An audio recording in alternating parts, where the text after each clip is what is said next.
Good morning, pretty shiny peoples. Book club is usually an evening stream, I know, but with the way things have been going lately, I'm, I'm not quite sure what could possibly pop up today. So I figured we would do this earlier, and it'll be there this evening for the people who look for it this evening instead of this morning. Excuse me, my throat was a little dry.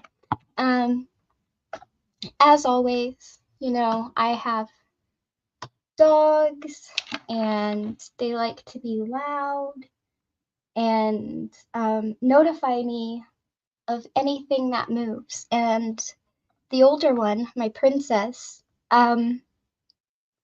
does not want to go outside in a temperature of 4 degrees today.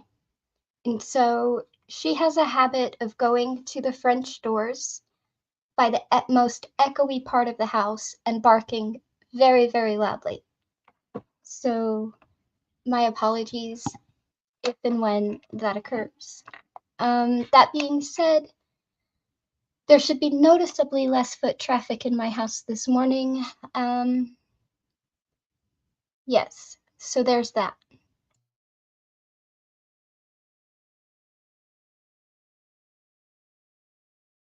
Okay, so let's begin so we can get some reading done. This is Book 3, The Wastelands, and we are on, is it part 3 of Book 1 or part 3 of Book 2? Anyway, doesn't matter. This section is called Door and Demon. All right, so let's try for take 2 of this. Eddie was almost asleep when a voice spoke clearly in his ear. Tell him to grab the key. The key makes the voices go. He sat bolt upright, looking around wildly. Susanna was asleep beside him. The voice had not been hers, nor anyone else's, it seemed. They had been moving through the woods and along the path of the beam for 8 days now, and this evening they had camped in the deep cleft of a pocket valley. Close by on the left, a large stream roared brashly past, headed in the same direction as they were, southeast. To the right, firs rose up a steep slope of land. There were no intruders here, only Susanna asleep and Roland awake. He sat huddled beneath his blanket at the edge of the stream's cut, staring out into the darkness. Tell him to grab the key. The key makes the voices go. Eddie hesitated for only a moment. Roland's sanity was in the balance now. The balance was tipping the wrong way, and the worst part of it was this: no one knew it better than the man himself. At this point, Eddie was prepared to clutch at any straw. He had been using a folded square of deerskin as a pillow. He reached beneath it and removed a bundle wrapped in a piece of hide. He walked over to Roland and was disturbed to see that the gunslinger did not notice him until he was less than 4 steps from his unprotected back. There had been a time, and it was not so long ago, when Roland would have known Eddie was awake even before Eddie sat up. He would have heard the change in his breathing. He was more alert than this back on the beach when he was half dead from the lobster thing's bite, Eddie thought grimly. Roland at last turned his head and glanced at him. His eyes were bright with pain and weariness, but Eddie recognized these things as no more than a surface glitter. Beneath it, he sensed a growing confusion that would almost surely become madness if it continued to develop unchecked. Pity tugged at Eddie's heart. Can't sleep? Roland asked. His voice was slow, almost drugged. I almost was, and then I woke up, Eddie said. Listen. I think I'm getting ready to die. Roland looked at Eddie. The bright shine left his eyes, and now looking into them was like staring into a pair of deep, dark wells that seemed to have no bottom. Eddie shuddered, more because of that empty stare than because of what Roland had said. And do you know What I hope lies in the clearing where the path ends, Eddie. Roland. Silence, Roland said. He exhaled a dusty sigh. Just silence. That will be enough. An end to this. He planted his fists against his temples, and Eddie thought, I've seen someone else do that. And not long ago, but who? Where? It was ridiculous, of course. He had seen no one but Roland and Susanna for almost 2 months now, but it felt true all the same. Roland, I've been making something, Eddie said. Roland nodded. The ghost of a smile touched his lips. I know. What is it? Are you finally ready to tell? I think it might be part of this quartet thing. The vacant look left Roland's eyes. He gazed at Eddie thoughtfully, but said nothing. Look, Eddie began to unfold the piece of hide. That won't do any good, Henry's voice suddenly brayed. It was so loud that Eddie actually flinched a little. It's just a stupid piece of wood carving. He'll take one look and laugh at it. He'll laugh at you. Oh, look at this, he'll say. Did the sissy carve something? Shut up, Eddie muttered. The gunslinger raised his eyebrows. Not you. Roland nodded, unsurprised. Your brother comes to you often, doesn't he, Eddie? For a moment, Eddie only stared at him, his carving still hidden in the hide square. Then he smiled. It was not a very pleasant smile. Not as often as he used to, Roland. Thank Christ for small favors. Yes, Roland said. Too many voices weigh heavy on a man's heart. What is it, Eddie? Show me, please. Eddie held up the chunk of ash. The key, almost complete, emerged from it like the head of a woman from the prow of a sailing ship, or the hilt of a sword from a chunk of stone. Eddie didn't know how close he had come to duplicating the key shape he had seen in the fire, and never would, he supposed, unless he found the right lock in which to try it. But he thought it was close. Of one thing he was quite sure, it was the best carving he had ever done by far. By the gods, Eddie. It's beautiful, Roland said. The apathy was gone from his voice. He spoke in a tone of surprised reverence Eddie had never heard before. Is it done? It's not, is it? No, not quite. He ran his thumb into the third notch, then over the S shape at the end of the last notch. There's a little more to do on this notch, and the curve at the end isn't right yet. I don't know how I know that, but I do. This is your secret? It wasn't a question. Yes. Now, if only I knew what it meant. Roland looked around. Eddie followed his gaze and saw Susanna. He found some relief in the fact that Roland had heard her first. What are you boys doing up so late? Chewing the fat? She saw the wooden key in Eddie's hand and nodded. I wondered when you were going to get around to showing that off. It's good, you know. I don't know what it's for, but it's damned good. You don't have any idea what door it might open? Roland asked Eddie. That was not part of your kef. No, but it might be good for something even though it isn't done. He held the key out to Roland. I want you to keep it for me. Roland didn't move to take it. He regarded Eddie closely. Why? Because I think someone told me you should. Who? Your boy, Eddie thought suddenly, and as soon as the thought came, he knew it was true. It was your goddamn boy, but he didn't want to say so. He didn't want to mention the boy's name at all. It might just set Roland off again. I don't know, but I think you ought to give it a try. Roland reached slowly for the key. As his fingers touched it, a bright glimmer seemed to flash down its barrel, but it was gone so quickly that Eddie could not be sure he had seen it. It might have only been starlight. Roland's hand closed over the key growing out of the branch. For a moment, his face showed nothing. Then his brow furrowed and his head cocked in a listening gesture. What is it? Susanna asked. Do you hear? Shh! The puzzlement on Roland's face was slowly beginning to be replaced with wonder. He looked from Eddie to Susanna and then back to Eddie. His eyes were filled with some great emotion as pitcher fills with water when it's dipping in a spring. Roland, Eddie asked uneasily, are you all right? Roland whispered something. Eddie couldn't hear what it was. Susanna looked scared. She glanced frantically at Eddie as if to ask, what did you do to him? Eddie took one of her hands in both of his own. I think it's all right. Roland's hand was clamped so tightly on the chunk of wood that Eddie was momentarily afraid he might snap it in two, but the wood was strong and Eddie had carved thick.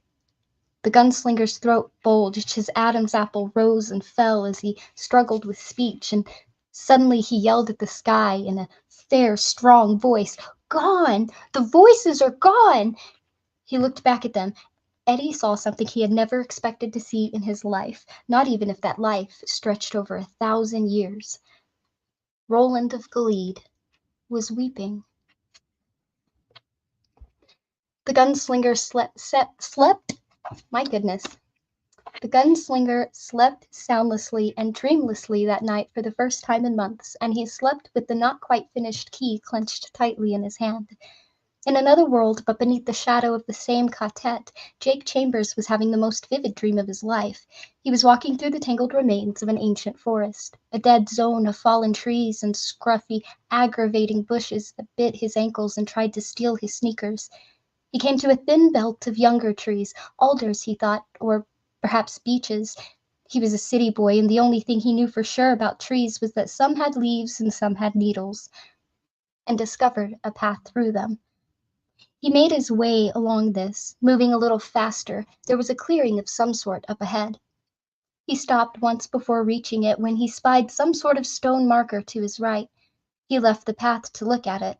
There were letters carved into it, but they were so eroded he couldn't make them out. At last he closed his eyes. He had never done this in a dream before, and let his fingers trace each letter like a blind boy reading Braille. Each formed in the darkness behind his lids until they made a sentence which stood forth in an outline of blue light. Traveler, beyond lies Midworld. Sleeping in his bed, Jake drew his knees up against his chest. The hand holding the key was under his pillow, and now his fingers tightened their grip on it. Midworld, he thought, of course. St. Louis and Topeka and Oz and the World's Fair and Charlie the Choo-Choo. He opened his dreaming eyes and pressed on. The clearing behind the trees was paved with old, cracked asphalt. A faded yellow circle had been painted in the middle. Jake realized it was a playground basketball court even before he saw the boy at the far end standing at the foul line and shooting baskets with a dusty old Wilson ball. They popped in, one after the other, falling neatly through the netless hole. The basket jutted out from something that looked like a subway kiosk, which had been shut up for the night. Its closed door was painted in alternating diagonal stripes of yellow and black. From behind it, or perhaps from below it, Jake could hear the steady rumble of powerful machinery. The sound was somehow disturbing, scary. "Don't step on the robots," the boy shooting the basket said without turning around. "I guess they're all dead, but I wouldn't take any chances if I were you." Jake looked around and saw a number of shattered mechanical devices lying around. One looked like a rat or a mouse, another like a bat. A mechanical snake lay in two rusty pieces almost at his feet. "Are you me?" Jake asked, taking a step closer to the boy at the basket, but even before he turned around, Jake knew that wasn't the case. The boy was bigger than Jake, and at least 13. His hair was darker, and when he looked at Jake, he saw that the stranger's eyes were hazel. His own were blue. "What do you think?" the strange boy asked, and bounced past the ball to Jake. "No, of course not," Jake said. He spoke apologetically. "It's just that I've been cut in two for the last 3 weeks or so." He dipped and shot from midcourt. The ball arched high and dropped silently through the hoop. He was delighted, but he discovered he was also afraid of what this strange boy might have to tell him. "I know," the boy said. It's been a bitch for you, hasn't it? He was wearing faded Madras shorts and a yellow t-shirt that said, "Never a dull moment in Midworld." He had tied a green bandana around his forehead to keep his hair out of his eyes, and things are going to get worse before they get better. What is this place? Jake asked. And who are you? It's the Portal of the Bear, but it's also Brooklyn. That didn't seem to make sense, and yet somehow it did. Jake told himself that things always seem that way in dreams, but this didn't really feel like a dream. As for me, I don't matter much, the boy said. He hooked the basketball over his shoulder. It rose, then dropped smoothly through the hoop. I'm supposed to guide you, that's all. I'll take you where you need to go, and I'll show you what you need to see, but you have to be careful, because I won't know you, and strangers make Henry nervous. He can get mean when he's nervous, and he's bigger than you. Who's Henry? Jake asked. Never mind, just don't let them notice you. All you have to do is hang out, and follow us. Then when we leave... The boy looked at Jake. There was both pity and fear in his eyes. Jake suddenly realized that the boy was starting to fade, and he could see the yellow and black slashes on the box right through the boy's yellow t-shirt. How will I find you? Jake was suddenly terrified that the boy would melt away completely before he could say everything Jake needed to hear. No problem, the boy said. His voice had taken on a queer, chiming echo. Just take the subway to Co-op City. You'll find me. No, I won't, Jake cried. Co-op City's huge. There must be 100,000 people living there. Now the boy was just a milky outline, only his hazel eyes were still completely there, like the Cheshire Cat's grin in Alice. They regarded Jake with compassion and anxiety. No problemo, he said. You found the key in the rose, didn't you? You'll find me the same way. This afternoon, Jake, around 3 o'clock should be good. You'll have to be careful, and you'll have to be quick. He paused, the ghostly boy with an old basketball lying near one transparent foot. I have to go now, but it was good to meet you. You seem like a nice kid, and I'm not surprised he loves you. Remember, there's danger, though. Be careful, and be quick. Wait!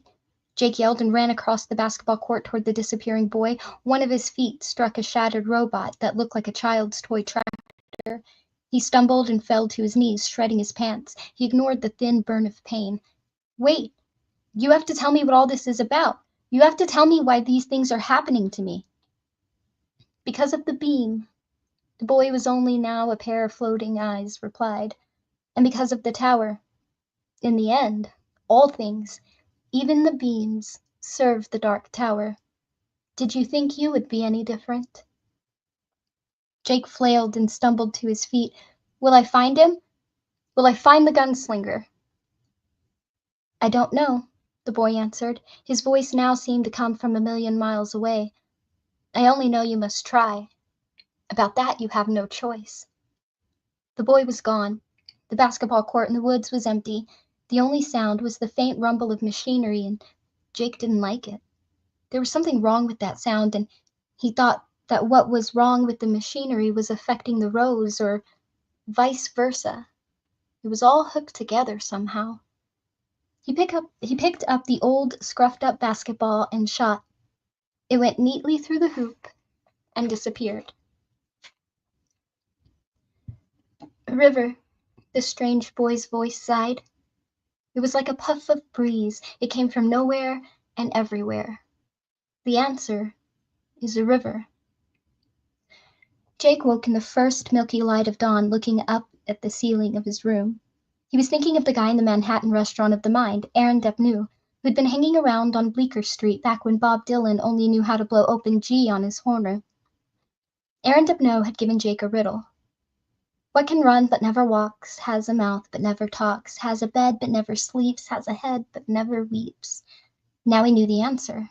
A river ran, a river had a mouth, a river had a bed, and a river had a head. The boy had told him the answer, the boy in the dream. And suddenly he thought of something else Depnew had said. That's only half the answer. Samson's riddle is a double, my friend.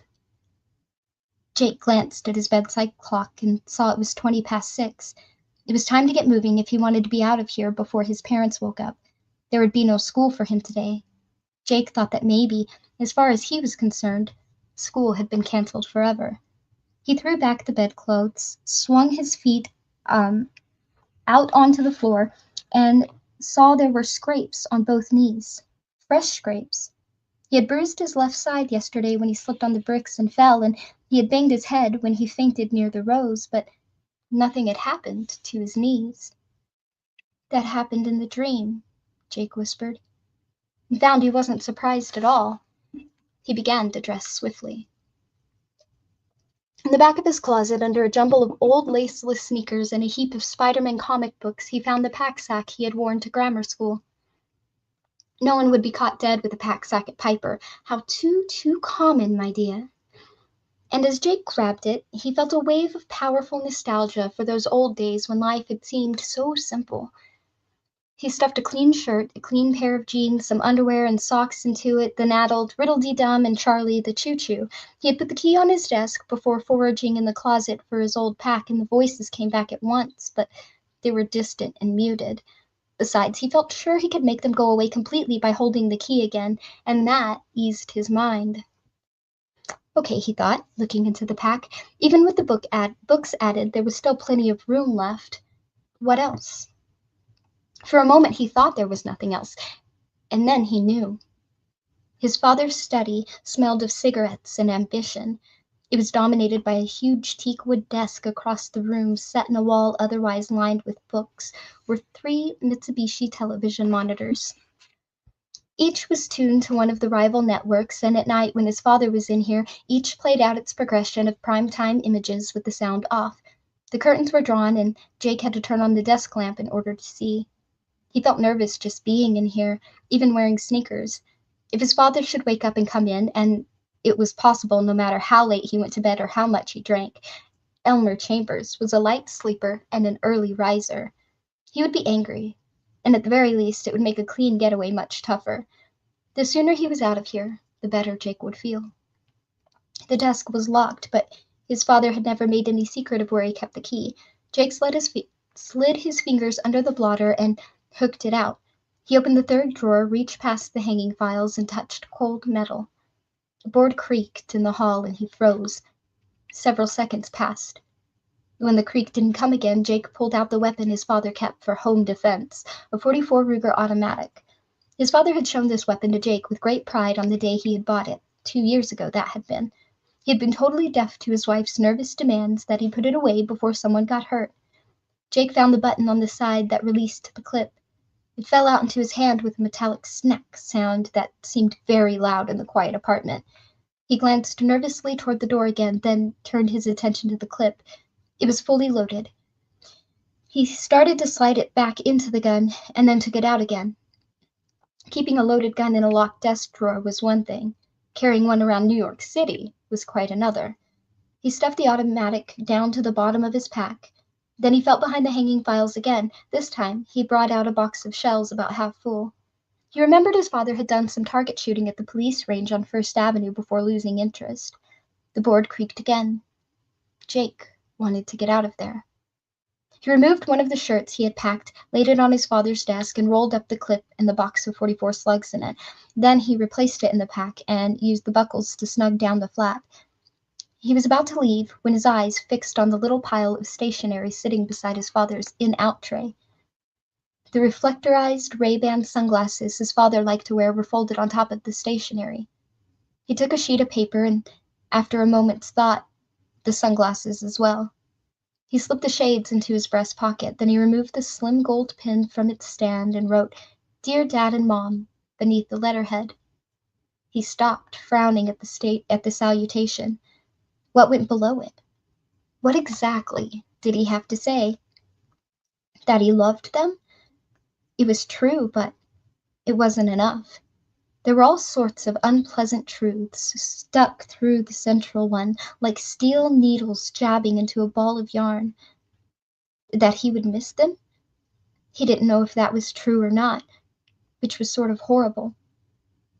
That he hoped they would miss him? He suddenly realized what the problem was.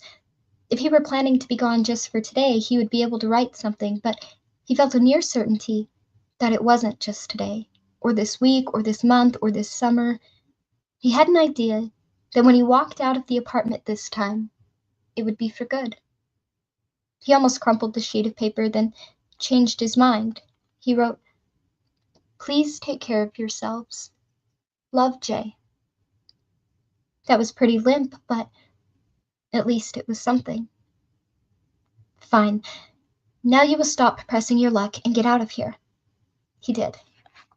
The apartment was almost dead still.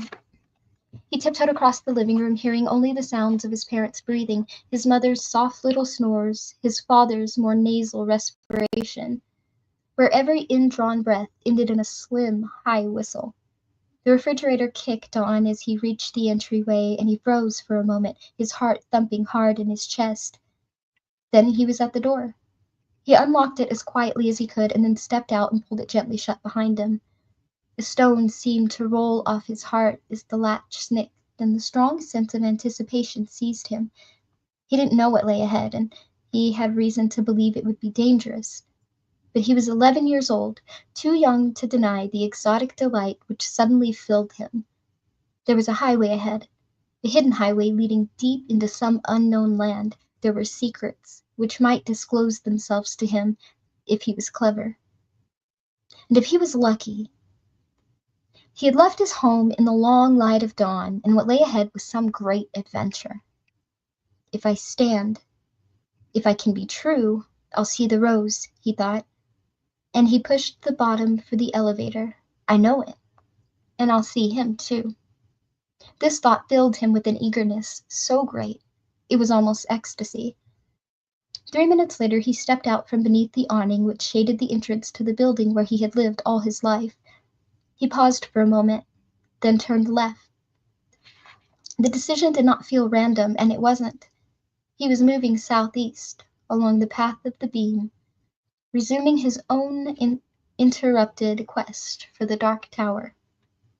2 days after Eddie had given Roland his unfinished key, the three travelers, hot, sweaty, tired, and out of sorts, pushed through a particularly tenacious tangle of bushes and second-growth trees and discovered what first appeared to be two faint paths running in tandem beneath the interlacing branches of the old trees crowding close on either side.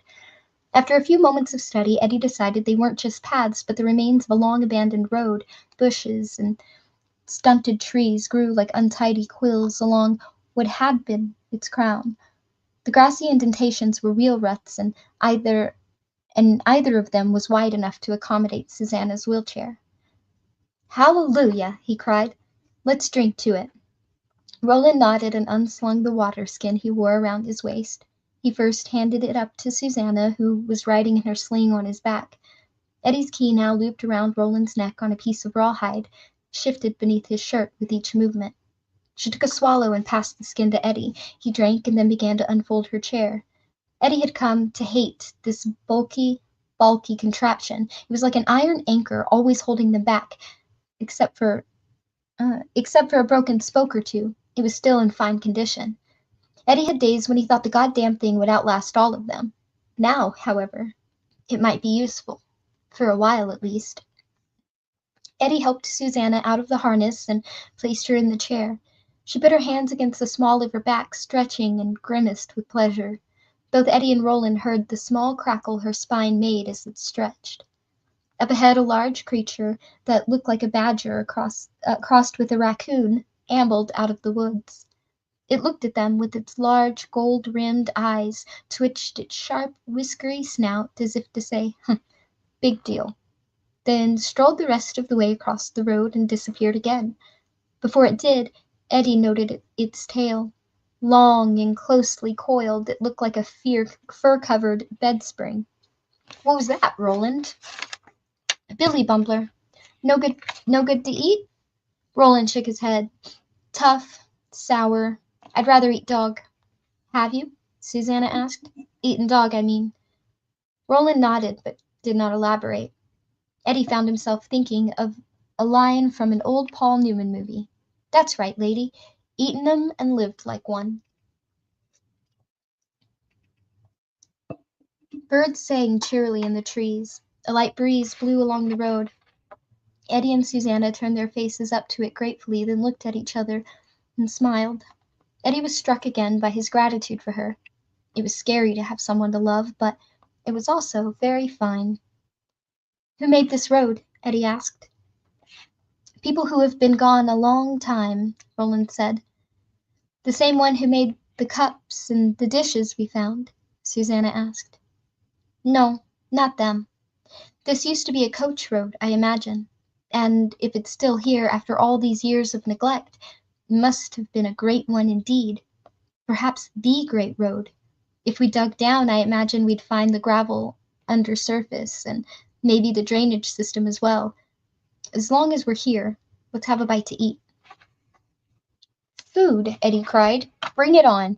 Chicken Florentine, Polynesian shrimp, veal lightly sautéed with mushrooms, and—" Susanna elbowed him. "Quit it, white boy." "I can't help it if I've got a vivid imagination," Eddie said cheerfully. Roland slipped his purse off his shoulder, hunkered down, and began to put together a small noon meal of dried meat wrapped in olive-colored leaves. Eddie and Susanna had discovered these leaves tasted a little like spinach, only much stronger. Eddie wheeled Susanna over to him, and Roland handed her three of what Eddie called gunslinger burritos, and she began to eat. When Eddie turned back, Roland was holding out 3 of the wrapped pieces of meat to him, and something else as well. It was the chunk of ash with the key growing out of it. Roland had taken it off the rawhide string, which now lay in an open loop around his neck. "Hey, you need that, don't you?" Eddie asked. "When I take it off, the voices returned. But they're very distant," Roland said. "I can deal with them. Actually, I can hear them when I'm wearing it, like the voices of men who are speaking low over the next hill. I think that is because the key is yet unfinished. You haven't worked on it since you gave it to me." "Well, you were wearing it, and I didn't want to—" Roland said nothing, but his faded blue eyes regarded Eddie with their patient teacher's look. "All right," Eddie said. "I'm afraid of fucking it up. Satisfied?"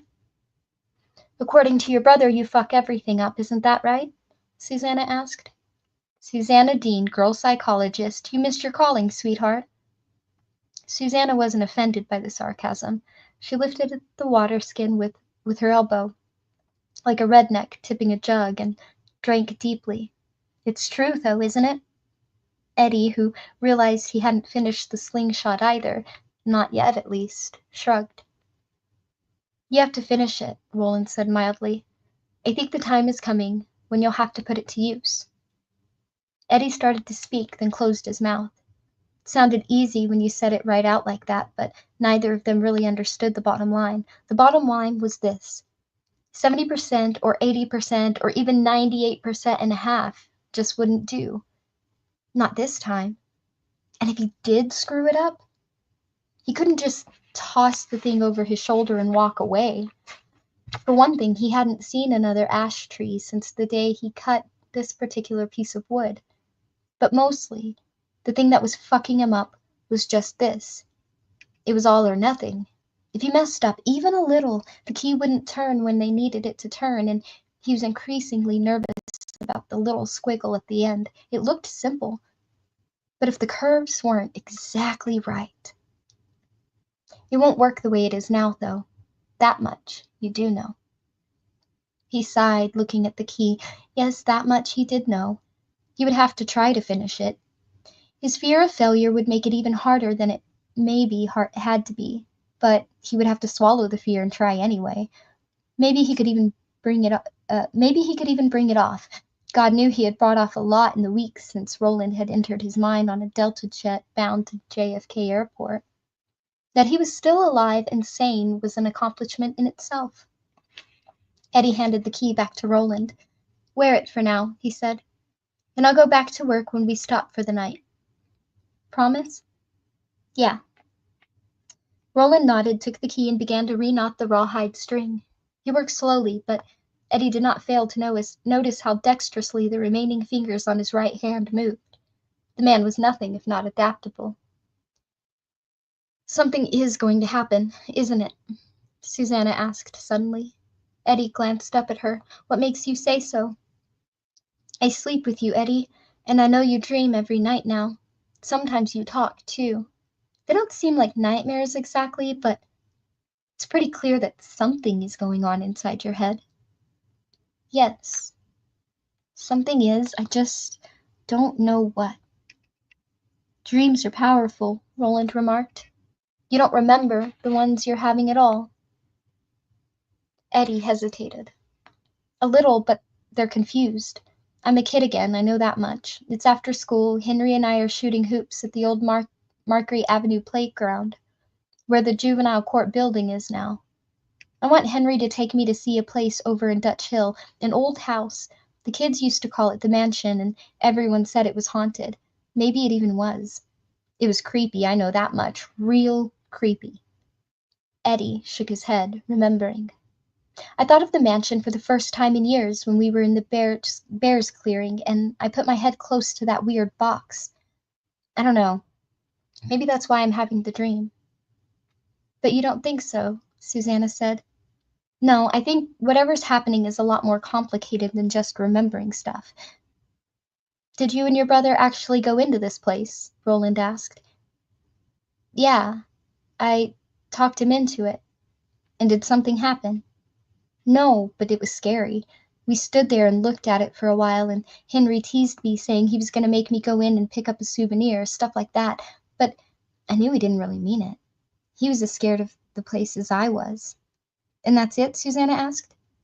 You just dream of going to the place, the mansion? There's a little more than that. Someone comes and then just kind of hangs out. I notice him in the dream, but just a little, like out of the corner of my eye, you know? Only I know we're supposed to pretend we don't know each other. Was this something really there that day? Roland asked. He was watching Eddie intently. Or is he only a player in this dream? That was a long time ago. I couldn't have been more than 13. How could I remember a thing like that for sure? Roland said nothing. Okay, Eddie said at last. Yeah, I think he was there that day. A kid who was either carrying a gym bag or wearing a backpack. I can't remember which. And sunglasses that were too big for his face, the ones with the mirrored lenses. Who was this person? Roland asked. Eddie was silent for a long time. He was holding the last of his burritos a la Roland in one hand, but he had lost his appetite. I think it's the kid you met at the way station, he said at last. I think your old friend Jake was hanging around watching me and Henry on the afternoon we went over to Dutch Hill. I think he followed us, because he hears the voices just like you, Roland, and because he's sharing my dreams and I'm sharing his. I think that's what I remember is what's happening now, in Jake's Wen. The kid is trying to come back here, and if the key isn't done when he makes his move, or if it's done wrong, he's probably going to die. Roland said, maybe he has a key of his own. Is that possible? Yeah, I think it is, Eddie said, but it isn't enough. He sighed and stuck the last burrito in his pocket for later. And I don't think he knows that.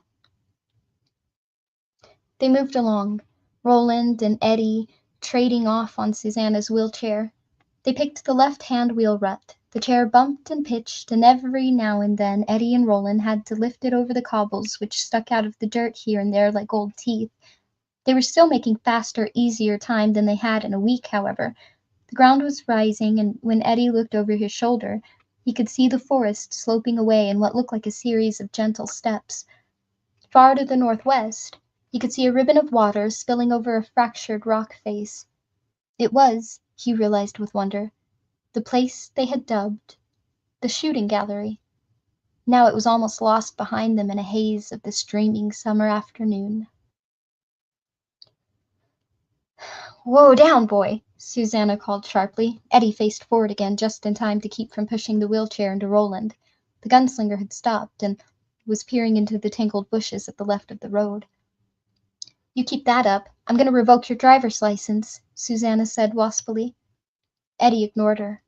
He was following Roland's gaze. What is it? One way to find out. He turned, hoisted Susanna from her chair, and planted her on his hip. Let's all take a look. Put me down, big boy. I can make my own way. Easier than you boys if you really want to know. As Roland gently lowered her to the grassy wheel rut, Eddie peered into the woods. The late light threw overlapping crosses of shadow, but he thought he saw what had caught Roland's eye.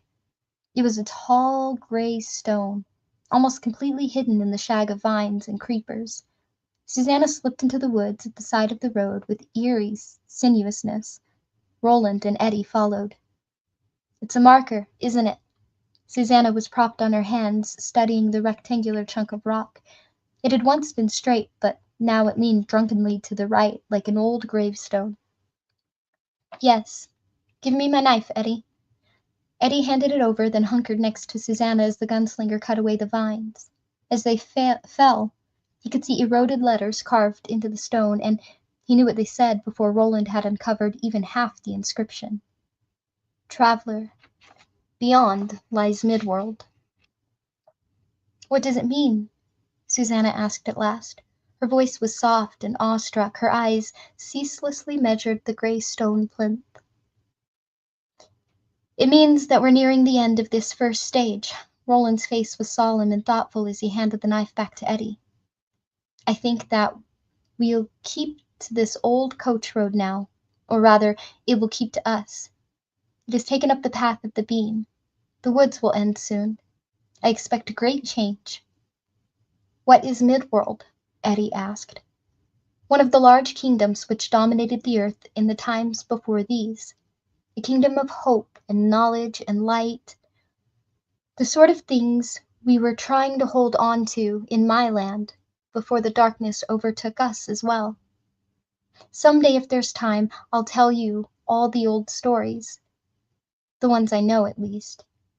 They form a large tapestry, one which is beautiful, but very sad. According to the old tales, a great city once stood at the edge of Midworld, perhaps as great as your city of New York. It will be in ruins now if it still exists at all. There may be people, or monsters, or both. We'll have to be on our guard. He reached out his two-fingered right hand and touched the inscription, Midworld. He said in a low, meditative voice. Who would have thought? He trailed off. Well, there's no help for it, is there? Eddie asked. The gunslinger shook his head. No help. Ka, Susanna said suddenly, and they both looked at her. There were 2 hours of daylight left, and so they moved on. The road continued southeast along the path of the beam, and the two overgrown roads, smaller ones, joined the one they were following. Along one side of the second were the mossy, tumbled remains of what must have once been an immense rock wall. Nearby, a dozen fat billy bumblers sat upon the ruins, watching the pilgrims with their odd gold-ringed eyes. To Eddie, they looked like a jury, with hanging on its mind. The road continued to grow wider and more clearly defined. Twice they passed the shells of long deserted buildings. The second one, Roland said, might have been a windmill. Susanna said it looked haunted. I wouldn't be surprised, the gunslinger replied. His matter-of-fact tone chilled both of them. When the darkness forced a halt, the trees were thinning, and the breeze which had chased them around all day became a light, warm wind. Ahead, the land continued to rise. We'll come to the top of that ridge in a day or two, Roland said. Then we'll see. See what? Susanna asked. But Roland only shrugged. That night, Eddie began to carve again, but with no real feeling of inspiration. The confidence and happiness he'd felt as the key first began to take shape had left him. His fingers felt clumsy and stupid. For the first time in months, he thought longingly of how good it would have been to have some heroin. Not a lot. He felt sure that a nickel bag and a rolled-up dollar bill would send him flying through this little carving project in no time flat. What are you smiling about, Eddie? Roland asked. He was sitting on the other side of the campfire. The low, wind-driven flames danced capriciously between them. Was I smiling? Yes. I was just thinking about how stupid some people can be. You put them in a room with 6 doors, they still walk into the walls and then have the nerve to bitch about it. If you're afraid of what might be on the other side of the doors, maybe bouncing off the walls seems safer, Susanna said. Eddie nodded. Maybe so.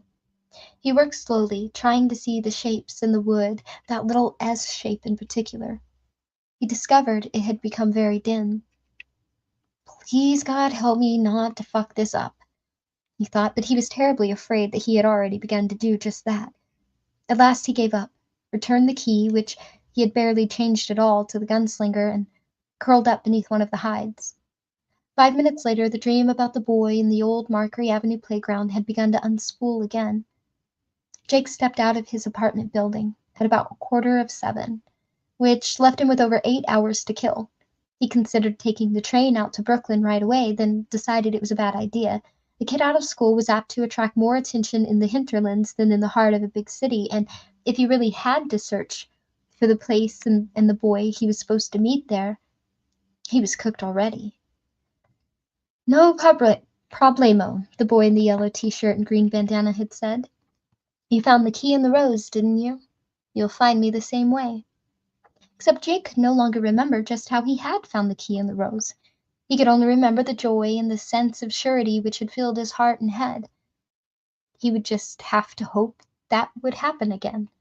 In the meantime, he'd keep moving. That was the best way to keep from being noticed in New York. He walked most of the way to First Avenue, then headed back the way he'd come, only sliding uptown little by little as he followed the pattern of the walk lights, perhaps knowing on some deep level that even they served the beam. Around 10 o'clock he found himself in front of the Metropolitan Museum of Art on Fifth Avenue. He was hot, tired, and depressed. He wanted a soda, but he thought he ought to hold on to what little money he had for as long as he could. He'd taken every cent out of the box he kept by his bed, but it only amounted to $8, give or take a few cents. A group of school kids were lining up for a tour. Public school. Jake was almost sure. They were dressed as casually as he was. No blazers from Paul Stewart, no ties, no jumpers, no simple little skirts that cost $125 at places like Miss So Pretty or Tweenity. This crowd was Kmart all the way. On impulse, Jake stood at the end of the line and followed them into the museum. The tour took an hour and 15 minutes. Jake enjoyed it. The museum was quiet. Even better, it was air-conditioned, and the pictures were nice. He was particularly fascinated by a small group of Frederick Remington's Old West paintings and a large picture by Thomas Hart Benton that showed a steam locomotive charging across the Great Plains toward Chicago while beefy farmers in bib overalls and straw hats stood in their fields and watched. He wasn't noticed by either of the teachers with the group until the very end. Then a pretty black woman in a severe blue suit tapped him on the shoulder and asked who he was. Jake hadn't seen her coming, and for a moment his mind froze. Without thinking about what he was doing, he reached into his pocket and closed his hand around the silver key. His mind cleared immediately, and he felt calm again. My group is upstairs, he said, smiling guiltily. We're supposed to be looking at a bunch of modern art, but I like this stuff down here a lot better because they're real pictures, so I sort of, you know. Snuck away, the teacher suggested, the corner of her lips twitching in a suppressed smile. Well, I'd rather think of it as a French leave.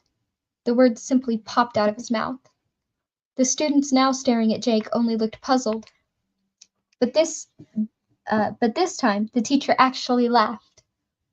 Either you don't know or have forgotten, she said, but in the French Foreign Legion, they used to shoot deserters.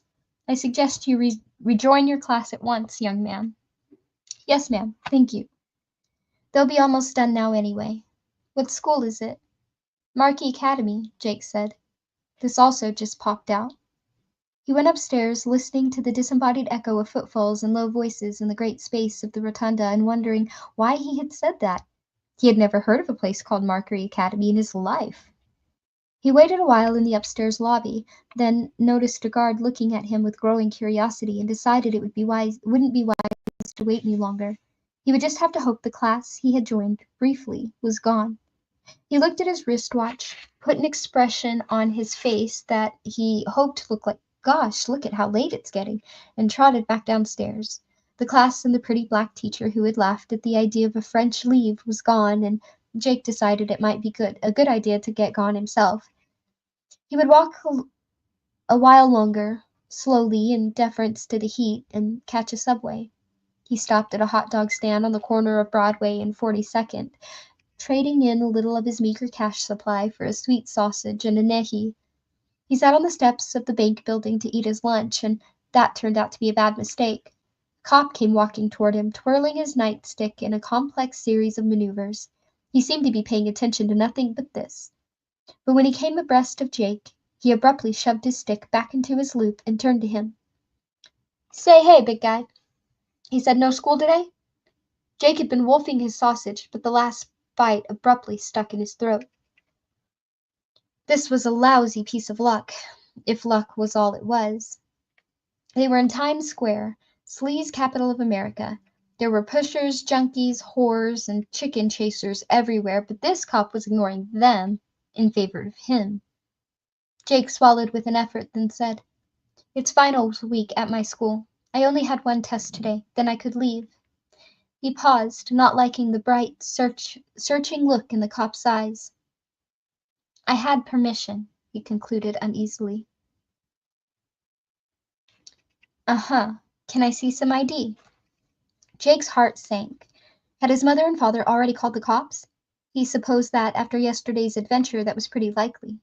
Under ordinary circumstances, the NYPD wouldn't take much notice of another missing kid, especially one that had been gone only half a day, but his father was a big deal at the network, and he prided himself on the number of strings he could pull. Ow, puppy. Anyway, Jake doubted if this cop had his picture, but he might very well have his name. "Well," Jake said reluctantly, "I've got my student discount card from Midworld Lanes, but that's about all." "Midworld Lanes? Never heard of it. Where's that? Queens?" "Midtown, I mean," Jake thought. God, this was going north instead of south, and fast. "You know, on 33rd?" "Uh-huh. That'll do fine." The cop held out his hand. A black man with dreadlocks spilling over the shoulders of his canary yellow suit glanced over. "Bus him, officer," this apparition said cheerfully. Bus his little white bread ass. Do your duty now." "Shut up and get in the wind, Eli," the cop said without looking around. Eli laughed, exposing several gold teeth, and moved along. "Why don't you ask him for some ID?" Jake asked. "Because right now I'm asking you. Snap it up, son." The cop either had his name or had sensed something wrong about him, which wasn't so surprising. Maybe, since he was the only white in the area who wasn't obviously trolling, either way, it came to the same. Sitting down here to eat his lunch had been dumb. But his feet had hurt and he had been hungry, damn it. Hungry. "You're not going to stop me," Jake thought. "I can't let you stop me. There's someone I'm supposed to meet this afternoon in Brooklyn, and I'm going to be there." Instead of reaching for his wallet, he reached into his front pocket and brought out the key. He held it up to the policeman. The late morning sunshine bounced little coins of reflected light onto the man's cheeks and forehead. His eyes widened. "Hey," he breathed. "What you got there, kid?" He reached for it, and Jake pulled the key back a little. The reflected circles of light danced hypnotically on the cop's face. "You don't need to take it," Jake said. "You can read my name without doing that, can't you?" "Yes, sure." The curiosity had left the cop's face. He looked only at the key. His gaze was wide and fixed, but not quite empty. Jake read both amazement and unexpected happiness in his look. "That's me," Jake thought. "Just spreading joy and goodwill wherever I go. The question is, what do I do now?" A young woman, probably not a librarian, judging from the green silk hot pants and see-through blouse she was wearing, came wiggle-wobbling up the sidewalk on a pair of purple fuck-me shoes that were with 3-inch heels. She glanced first at the cop, then at Jake to see what the cop was looking at. When she got a good look, she stopped cold. One of her hands drifted up and touched her throat. A man bumped into her, and told her to watch where the damn hell she was going. The young woman, who was probably not a librarian, took no notice whatsoever. Now Jake saw that 4 or 5 people had stopped as well. All were staring at the key. They were gathering as people sometimes will around a very good 3-card Monte dealer playing his trade on a street corner. You're doing a great job of being inconspicuous, he thought. Oh, yeah. He glanced over the cop's shoulder, and his eye caught a sign on the far side of the street. Denby's Discount Drug it is. My name's Tom Denby, he told the cop. It says so right here on my discount bowling card, right? Right, the cop breathed. He had lost all interest in Jake. He was only interested in the key. The little coins of reflected light bounced and spun on his face. And you're not looking for anybody named Tom Denby, are you? No, the cop said, never heard of him. Now there were at least half a dozen people gathered around the cop, all of them staring with silent wonder at the silver key in Jake's hand. So, I can go, can't I? Huh? Oh, sure. Go for your father's sake. Thanks, Jake said, but for a moment he wasn't sure how to go. He was hemmed in by a silent crowd of zombies, and more were joining it all the time. They were only coming to see what the deal was, he realized, but the ones who saw the key just stopped dead and stared. He got to his feet and backed up slowly up the wide bank steps, holding the key out in front of him like a lion tamer with a chair. When he got to the wide concrete plaza at the top, he stuffed it back into his pant pockets, turned, and fled. He stopped just once on the far side of the plaza and looked back. The small group of people around the place where he'd been standing was coming slowly back to life. They looked around at each other with dazed expressions, then walked on. The cop glanced vacantly to his left, to his right, and then straight up at the sky as if trying to remember how he'd gotten here and what he had been meaning to do. Jake had seen enough. It was time to find a subway station and get his ass over to Brooklyn before anything else weird could happen. At 1:45 that afternoon, he walked slowly up the steps of the subway station and stood on the corner of the Castle and Brooklyn Avenue, looking at the sandstone towers of Co-op City. He waited for that feeling of sureness and direction, that feeling that was like being able to remember forward in time to overtake him. It didn't come. Nothing came. He was just a kid standing on a hot Brooklyn street corner with his short shadow lying at his feet like a tired pet. Well, I'm here. Now what do I do?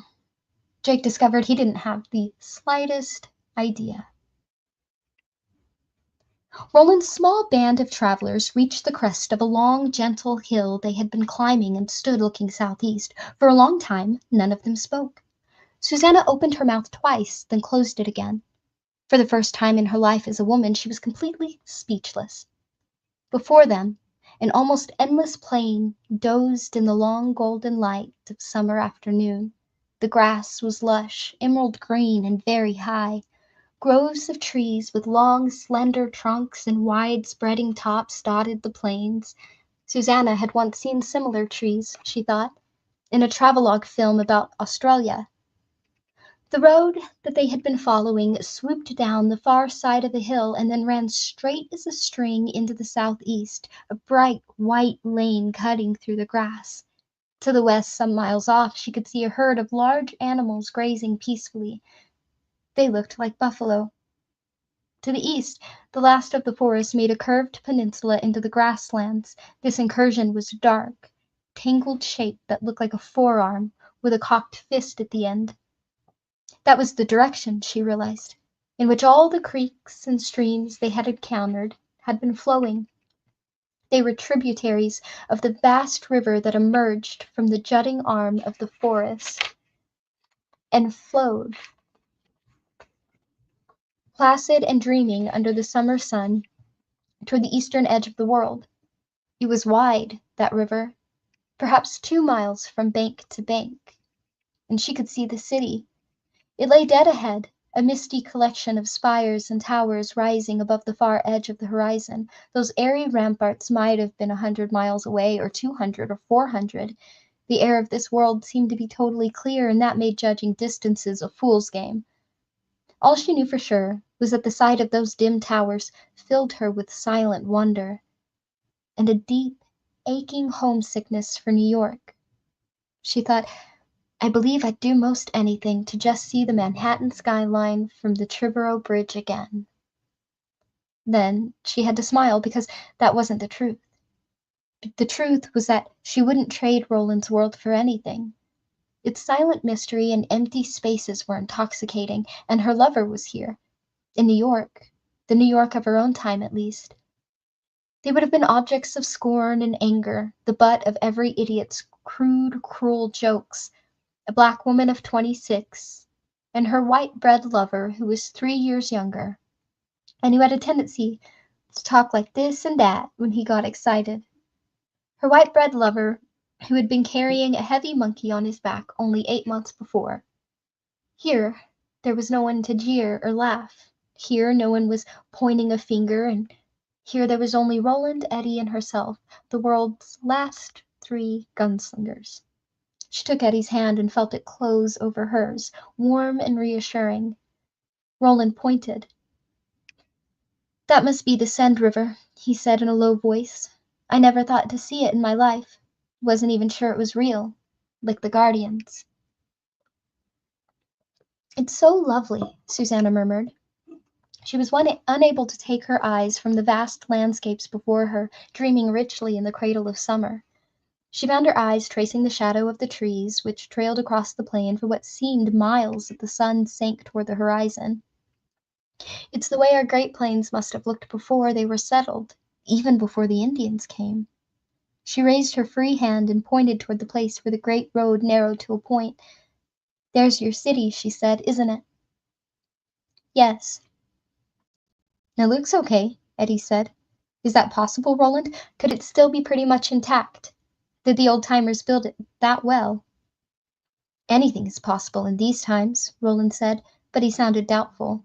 You shouldn't get your hopes up, though, Eddie. Huh? No, but Eddie's hopes were up. That dimly sketched skyline had awakened homesickness in Susanna's heart. In Eddie's, it kindled a sudden blaze of supposition. If the city was still there, and it clearly was, it might still be populated, and maybe not just by subhuman things Roland had met under the mountains either. The city dwellers might be Americans, Eddie's subconscious whispered, intelligent and helpful. They might, in fact, spell the difference between success and failure for the quest of the pilgrims, or even between life and death. In Eddie's mind, a vision, partly cribbed from movies like The Last Starfighter and The Dark Crystal, gleamed brightly, a council of gnarled but dignified city elders who would serve them a whopping meal drawn from the unspoiled stores of the city, or perhaps from the special gardens cradled within environmental bubbles, and who would, as he and Roland and Susanna ate themselves silly, explain exactly what lay ahead and what it all meant. Their parting gift to the wayfarers would be an AAA-approved tour guide map with the best route to the Dark Tower marked in red. Eddie did not know the phrase "Deus Machina," but he knew had now grown up enough to know that such wise and kindly folk live mostly in comic books and B-movies. The idea was intoxicating all the same, an enclave of civilization in this dangerous, mostly empty world, wise old elf men who would tell them just what the fuck it was they were supposed to be doing. And the fabulous shapes of the city disclosed in that hazy skyline made the idea seem at least possible.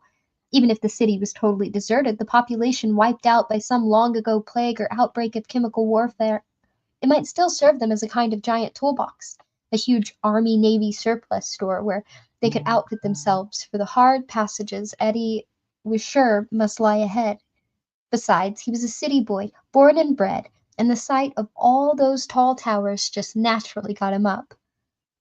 All right, he said, almost laughing out loud in his excitement. Hey ho, let's go. Bring on the wise fucking elves.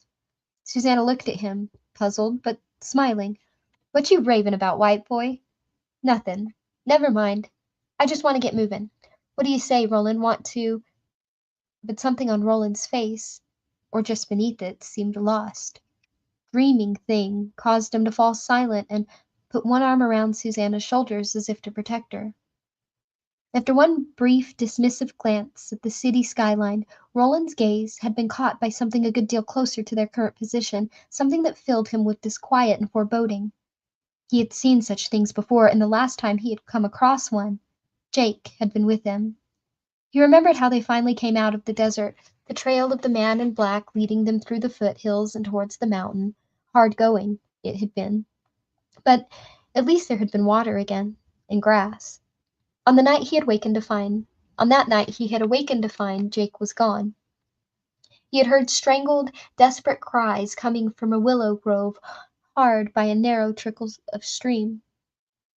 By the time he had fought his way through to the clearing at the center of the grove, the boy's cries had ceased. Roland had found him standing in a place exactly like the one which lay below and ahead, a place of stones, a place of sacrifice, a place where an oracle lived and spoke when it was forced to, and killed whenever it could. Roland, Eddie asked, what is it? What's wrong? Do you see that? Roland pointed. It's a speaking ring.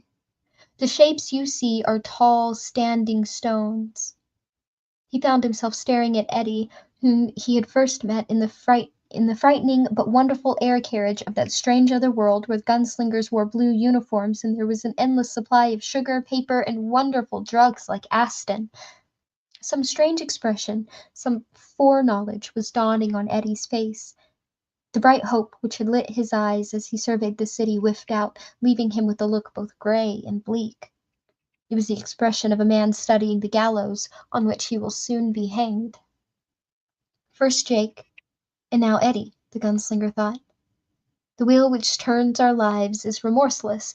Always it comes around to the same place again. Oh, shit, Eddie said. His voice was dry and scared. I think that's the place where the kid is going to try to come through. The gunslinger nodded. Very likely. They're thin places, and they're also attractive places. I followed him to such a place once before. The oracle that kept there came very close to killing him. How do you know this? Susanna asked Eddie. Was it a dream? He only shook his head. I don't know. But the minute Roland pointed that goddamn place out, he broke off and looked at the gunslinger. We have to get there, just as fast as we can. Eddie sounded both frantic and fearful. Is it going to happen today? Roland asked. Tonight? Eddie shook his head again and licked his lips. I don't know that either. Not for sure. Tonight? I don't think so. Time... It isn't the same over here as it is where the kid is. It goes slower in his where and when. Maybe tomorrow. He had been battling panic, but now it broke free. He turned and grabbed Roland's shirt with his cold, sweating fingers. But I'm supposed to finish the key, and I haven't. And I'm supposed to do something else, and I don't have a clue about what it is, and if the kid dies, it'll be my fault. The gunslinger locked his hands over Eddie's and pulled them away from his shirt. Get control of yourself.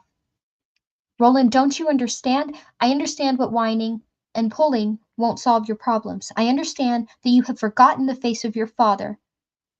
Quit that bullshit. I don't care dick about my father. Eddie shouted hysterically, and Roland hit him across the face. His hand made a sound like a breaking branch. Eddie's head rocked back. His eyes widened with shock. He stared at the gunslinger, then slowly raised his hand to touch the reddening handprint on his cheek. You bastard, he whispered. His hand dropped to the butt of the revolver he still wore on his left hip. Susanna tried to put her own hands over it. Eddie pushed them away. And now I must teach again, Roland thought. Only this time, I teach for my own life, I think, as well as for his. Somewhere in the distance, a crow hailed its harsh cry into the stillness, and Roland thought for a moment of his hawk, David. Now Eddie was his hawk, and like David, he would not scruple to tear out his eye if he gave so much as a single inch, or his throat. Will you shoot me? Is that how you'd have it end, Eddie? Man, I'm so fucking tired of your jive, Eddie said. His eyes were blurred with tears and fury. You haven't finished the key, but not because you're afraid to finish it. You're afraid of finding you can't finish. You're afraid to go down to where the stones stand, but not because you're afraid of what may come once you enter the circle. You're afraid of what may not come. You're afraid of the great world, Eddie, but of the small one inside yourself. You have forgotten the face of your father. You haven't forgotten the face of your father, so do it. Shoot me if you dare. I'm tired of watching you blubber. Stop it, Susanna screamed at him. Can't you see he'll do it? Can't you see you're forcing him to do it? Roland cut his eyes toward her. I'm forcing him to decide. He looked back at Eddie, and his deeply lined face was stern. You have come from the shadow of the heroine and the shadow of your brother, my friend. Come from the shadow of yourself if you dare. Come now. Come out, or shoot me, and have done with it. For a moment he thought Eddie was going to do just that, and it would all end right here on this high ridge beneath a cloudless summer sky with spires of the city glimmering on the horizon like blue ghosts. Then Eddie's cheek began to twitch. The firm line of his lips softened and began to tremble. His hand fell from the sandalwood butt of Roland's gun. His chest hitched once, twice, 3 times. His mouth opened, and all his despair and terror came out in one groaning cry as he blundered toward the gunslinger. I'm afraid, you numb fuck. Don't you understand that, Roland? I'm afraid. His feet tangled together. He fell forward. Roland caught him and held him close, smelling the sweat and dirt on his skin and smelling his tears and terror. The gunslinger embraced him for a moment and then turned him toward Susanna.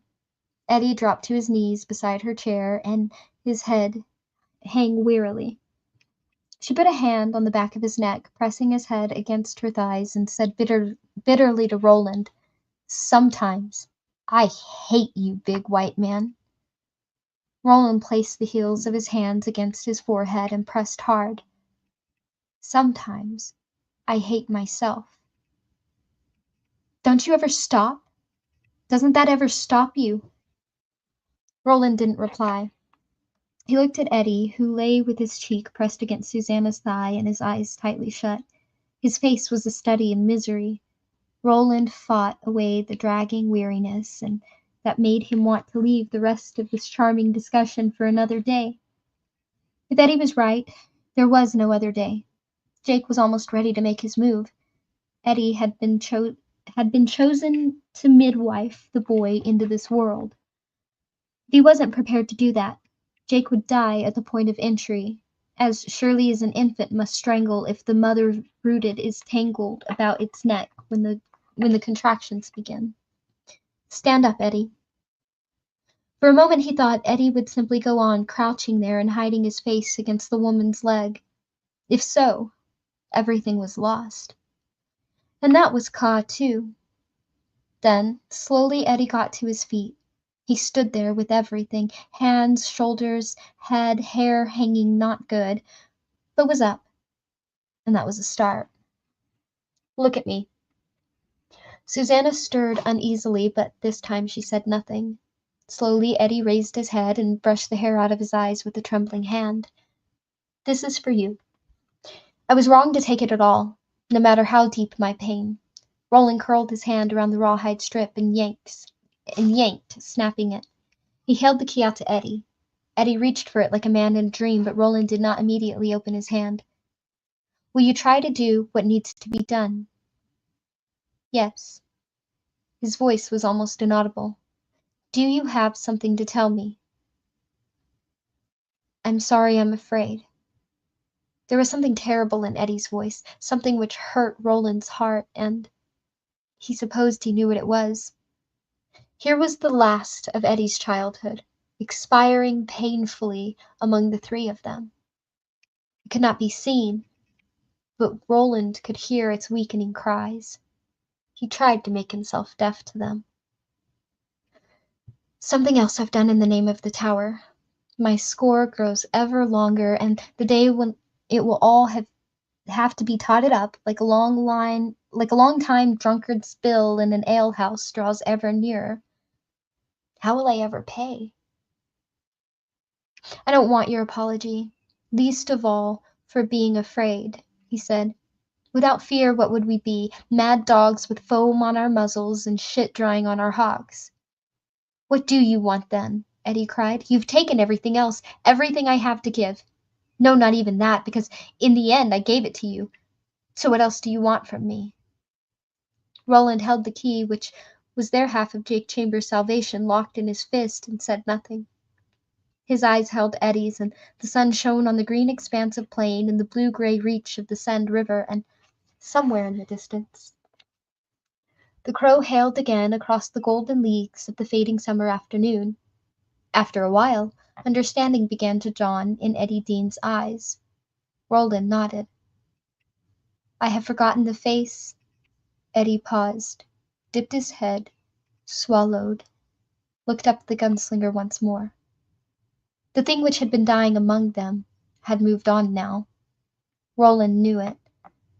That thing was gone, just like that, here on this sunny, wind-swept ridge at the edge of everything. It had gone forever. I have forgotten the face of my father, gunslinger, and I cry your pardon. Roland opened his hand and returned the small burden of the key to him, who Ka had decreed must carry it. Speak not so, gunslinger, he said in the high speech. Your father sees you very well, loves you very well, and so do I. Eddie closed his own hand over the key and turned away with tears still drying on his face. Let's go, he said, and they began to move down the long hill toward the plain which stretched beyond. Jake walked slowly along Castle Avenue, past pizza shops and bars and bodegas where old women with suspicious faces poked the potatoes and squeezed the tomatoes. The straps of his pack had chafed the skin beneath his arms, and his feet hurt. He passed beneath a digital thermometer which denounced it was 85. Felt more like 105 to Jake. Up ahead, a police car turned onto the avenue. Jake at once became extremely interested in a display of gardening supplies in a window of a hardware store. He watched the reflection of the blue and white pass in the window and didn't move until it was gone. Hey, Jake, old buddy. Where exactly are you going? He hadn't the slightest idea. I'm sorry, one moment.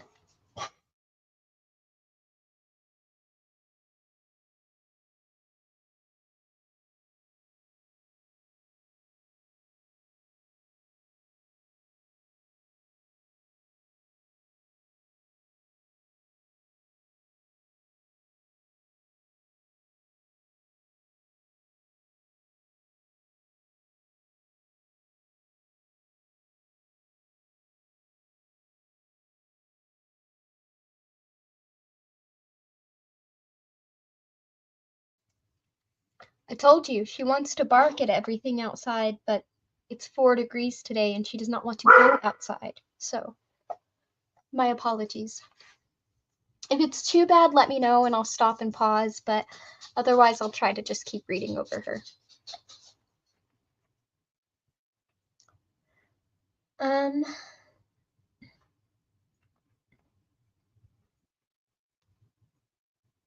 He hadn't the slightest idea. He felt positive that the boy he was looking for, the boy in the green bandana and the yellow t-shirt that said, "Never a dull moment in Midworld," was somewhere close by, but so what?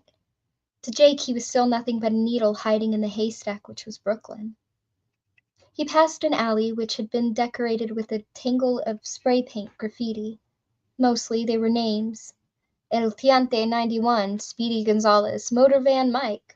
But a few mottos and words to the wise had been dropped in here and there, and Jake's eyes fixed on 2 of these. A rose is a rose is a rose had been written across the bricks in spray paint which had weathered to the same dusty pink shade of the rose which grew in the vacant lot where Tom and Jerry's artistic deli had once stood. Below it, in a blue so dark it was almost black, someone had spray painted this oddity: I cry your pardon. What does that mean? Jake wondered. He didn't know. Something from the Bible, maybe, but it held like the eye of a snake is reputed to hold a bird. At last he walked on, slowly and thoughtfully. It was almost 2:30, and his shadow was beginning to grow longer. Just ahead he saw an old man walking down the street, keeping in the shade as much as possible, and leaning on a gnarled cane. Behind the thick glasses he wore, his brown eyes swam like oversized eggs. I cry your pardon, sir, Jake said without thinking or even really hearing himself. The old man turned to look at him, blinking in surprise and fear. Leave me alone, boy, he said. He raised his walking stick and brandished it clumsily in Jake's direction. Would you know if there's a place called Markery Academy any place around here, sir? This was utter desperation, but it was the only thing he could think to ask. The old man slowly lowered his stick. It was the sir that had done it. He looked at Jake with the slightly lunatic interest of the old and almost senile. How come you not in school, boy? Jake smiled wearily. This one was getting very old. Finals week. I came down here to look up an old friend of mine who goes to Markery Academy. That's all. Sorry to have bothered you. He stepped around the old man, hoping he wouldn't decide to whop him one across his ass with his cane just for good luck, and was almost down to the corner when the old man yelled, Boy! Boy! Jake turned around. There is no Markey Academy down here, the old man said. 22 years I'm living here, so I should know. Markey Avenue, yes, but no Markey Academy. Jake's stomach cracked with sudden excitement. He took a step back toward the old man, who at once raised his cane into a defensive position again. Jake stopped at once, leaving a 20-foot safety zone between them. Where's Markey Avenue, sir? Can you tell me that? Of course, the old man said. Didn't I just say I'm living here 22 years? 2 blocks down, turn left at the Majestic Theater. But I'm telling you now, there's no Markey Academy.